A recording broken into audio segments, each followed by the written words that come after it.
अभी हाल ही में 13 जनवरी को यूजीसी यानी यूनिवर्सिटी ग्रांट्स कमीशन भारत में हायर एजुकेशन में भेदभाव को खत्म करने के लिए कुछ नई गाइडलाइंस लेकर आया है। और जैसे ही ये नियम सामने आए, देश में एक बहुत बड़ी बहस छिड़ गई है। तो चलिए आज इसी पूरे मुद्दे को समझते हैं। सवाल ये है कि यूजीसी के ये जो नए नियम हैं, क्या ये वाकई में कैंपसेस में जातिगत भेदभाव को जड़ से खत्म कर देंगे, या फिर इनसे एक नया विवाद खड़ा हो गया है? Welcome to mega mind academy.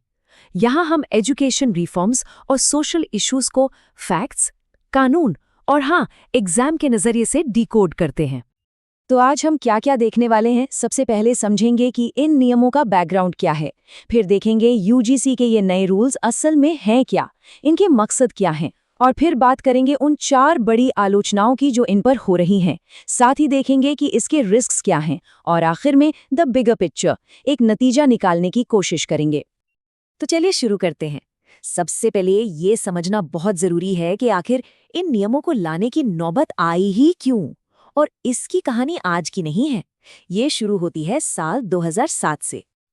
देखिए, साल 2007 में कॉलेजों और यूनिवर्सिटीज से SC/ST छात्रों के साथ भेदभाव के रिपोर्ट्स आने लगी थी। मामला गंभीर था तो SK थोराट कमेटी बनाई गई।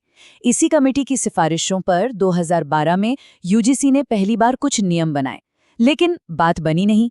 2016 में रोहित वेमुला का मामला सामने आया, और फिर 2019 में भी ऐसे कई दूसरे केसेस रिपोर्ट हुए, जिनसे ये साफ हो गया कि जो मौजूदा नियम है वो काफी नहीं है। और बस इन्हीं सब घटनाओं के बाद अब 2026 में ये नए और ज्यादा कड़े नियम लाए गए हैं। तो अब आते हैं सेक्शन 2 पर।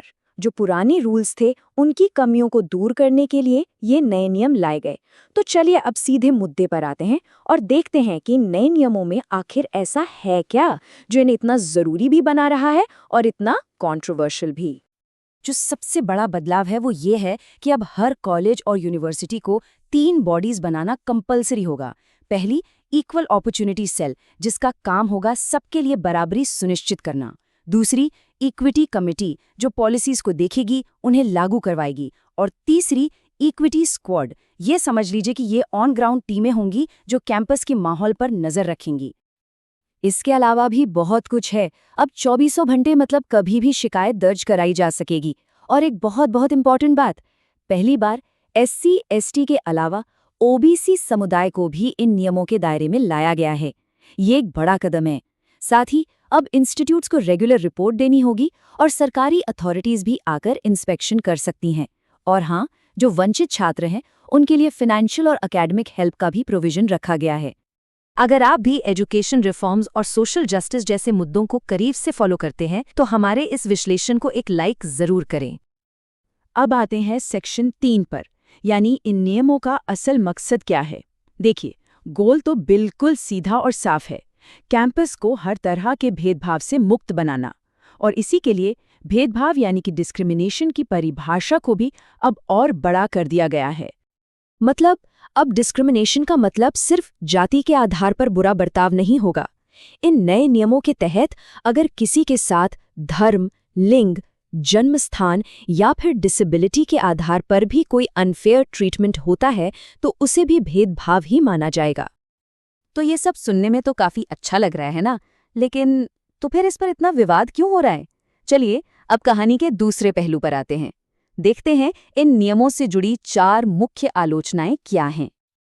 पहली और शायद सबसे बड़ी आलोचना ये की जा रही है कि इन नियमों को पढ़कर ऐसा लगता है मानो भेदभाव के लिए सिर्फ जनरल कैटेगरी के लोग ही जिम्मेदार है। क्रिटिक्स का ये कहना है कि जमीनी हकीकत इससे काफी अलग है। भेदभाव तो आरक्षित समुदायों के अंदर भी होता है, लेकिन इस पहलू पर ये नियम पूरी तरह से चुप हैं, कोई क्लैरिटी नहीं है। दूसरी आलोचना जुड़ी है इन कमिटियों और स्क्वाड के स्ट्रक्चर से। देखिए, इनमें SC/ST, OBC और महिलाओं का रिप्रेजेंटेशन तो होगा, लेकिन सामान्य वर्ग यानी जनरल कैटेगरी से किसी भी सदस्य को शामिल नहीं किया गया है। आलोचकों का मानना है कि ये तो इंक्लूजन के सिद्धांत के ही खिलाफ है और इससे न्याय की प्रक्रिया एक तरफा होने का खतरा है। अब तीसरा सवाल, और ये एक बहुत प्रैक्टिकल सवाल है। मान लीजिए अगर कोई OBC छात्र किसी SC या ST छात्र के साथ भेदभाव करता है, तो उस सिचुएशन में क्या होगा? इन नियमों में ऐसे मामलों से निपटने के लिए कोई भी क्लियर प्रोविजन नहीं है। और इसी वजह से एक बड़ा कन्फ्यूजन पैदा हो गया है। और चौथी और शायद सबसे बड़ी चिंता की बात वो है झूठी शिकायतों पर सजा का प्रावधान हटा देना। आपको बता दूं, पहले के नियमों में अगर कोई झूठी शिकायत करता था तो उस पर पेनल्टी लगती थी, लेकिन अब ऐसा कोई प्रावधान नहीं है और इसी से इन नियमों के मिसयूज का खतरा बहुत ज्यादा बढ़ गया है। तो ये तो थी आलोचनाएं।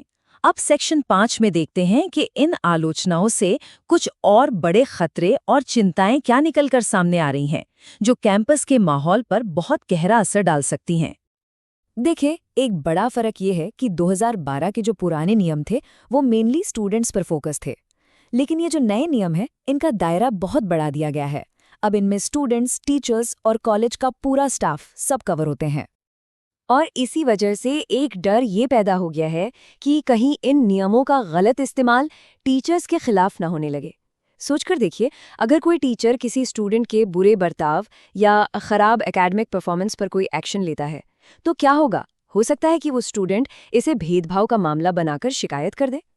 कुछ लोगों का कहना है कि जैसा SC/ST एक्ट के साथ होने के आरोप लगते रहे हैं, वैसा ही यहाँ भी हो सकता है। तो इन सभी आलोचनाओं का अगर हम सार निकालें तो जो सबसे बड़ी चिंता है वो ये है कि ये नियम कहीं भेदभाव कम करने की जगह कैंपस में जाति के आधार पर पोलराइजेशन यानी कि गुटबाजी को और ज्यादा बढ़ा न दें। तो चलिए अब हम अपने आखिरी सेक्शन पर आते हैं और इस पूरे मुद्दे को एक बड़े नजरिए से देखते हैं कि आखिर आगे का रास्ता क्या हो सकता है। देखिए, एक्सपर्ट्स का मानना है कि असली बदलाव के लिए हमें जमीनी स्तर पर काम करना होगा, मतलब प्राइमरी स्कूल के लेवल से। सच तो ये है कि जातिगत भेदभाव एक बहुत गहरी सामाजिक बीमारी है जिसे सिर्फ नियम बनाकर खत्म नहीं किया जा सकता। इसके सल्यूशन में सभी समुदायों को शामिल करना ही होगा, तभी कोई असरदार हल निकल पाएगा। और सबसे जरूरी बात, हमें समाज को धर्म, जाति या लिंग के आधार पर बांटने वाली हर कोशिश से बचना होगा। तो अब सवाल वापस वहीं आ जाता है, आपको क्या लगता है, ये नियम सच में भेदभाव कम कर पाएंगे या फिर इनका सही तरीके से इम्प्लीमेंटेशन ही सबसे बड़ा चैलेंज रहेगा? इस पर अपने विचार हमें कमेंट्स में जरूर बताइएगा। और हाँ, ऐसे ही बैलेंस्ड और एग्जाम फोकस्ड विश्लेषण के लिए मेगामाइंड एकेडमी को सब्सक्राइब करना बिल्कुल मत भूलिएगा।